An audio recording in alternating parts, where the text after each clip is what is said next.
आज का टॉपिक है अपना कैपेसिटर बैंक क्या होता है। यहाँ पर कैपेसिटर बैंक का कंट्रोल एंड रिले पैनल लगा हुआ है। कैपेसिटर बैंक क्या होता है? Capacitor bank electrical power factor को मेंटेन करने के लिए लगाया जाता है। इलेक्ट्रिकल पावर फैक्टर तीन प्रकार का होता है।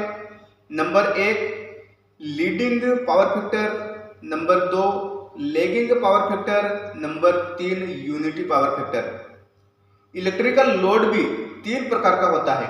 नंबर एक रेजिस्टिव लोड, नंबर दो इंडक्टिव लोड, नंबर तीन कैपेसिटिव लोड।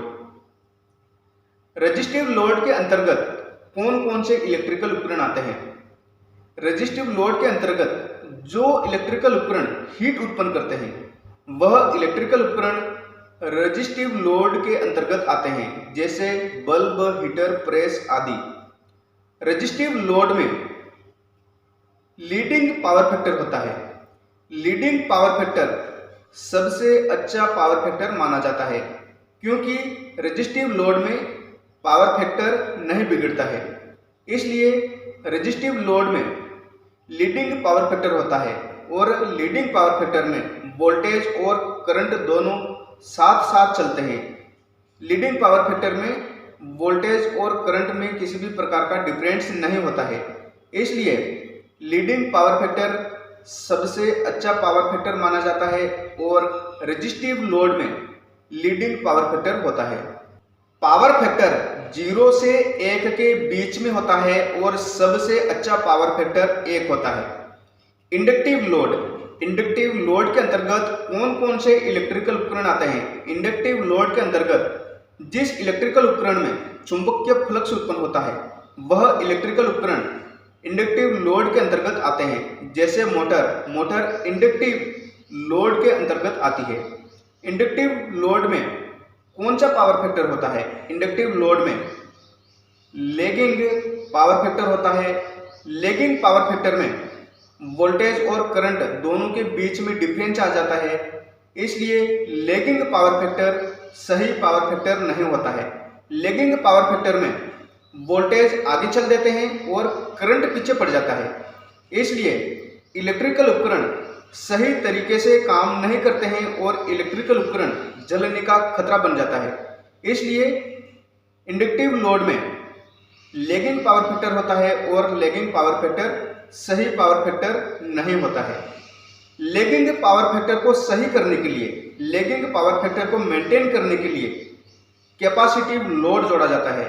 कैपेसिटिव लोड में कैपेसिटर को जोड़कर लैगिंग पावर फैक्टर को सही किया जाता है। लैगिंग पावर फैक्टर को कैपेसिटिव लोड जोड़कर, कैपेसिटिव लोड में कैपेसिटर को जोड़कर लैगिंग पावर फैक्टर को मेंटेन किया जाता है और लैगिंग पावर फैक्टर को कैपेसिटिव लोड में कैपेसिटर जोड़कर यूनिटी पावर फैक्टर बनाया जाता है। और यूनिटी पावर फैक्टर सबसे अच्छा पावर फैक्टर होता है, क्योंकि यूनिटी पावर फैक्टर में करंट को आगे भेज दिया जाता है और वोल्टेज को पीछे भेजा जाता है, इसलिए यूनिटी पावर फैक्टर सबसे अच्छा पावर फैक्टर होता है और यूनिटी पावर फैक्टर का पावर फैक्टर 1 होता है। अब समझते हैं कि कैपेसिटर बैंक कैसा होता है, यह भी देख लेते हैं और capacitor bank control and relay panel को भी देख लेते हैं। यह है पावर फैक्टर को मेंटेन करने वाला कैपेसिटर बैंक। इस प्रकार का होता है कैपेसिटर बैंक, आप देख सकते हैं। यह है कैपेसिटर बैंक का कंट्रोल एंड रिले पैनल, इस प्रकार का होता है, आप देख सकते हैं। इस प्रकार का होता है कैपेसिटर बैंक का control and relay panel. Capacitor and relay panel for 2000 kVAR kilovolt ampere reactive power 11 kV capacitor bank.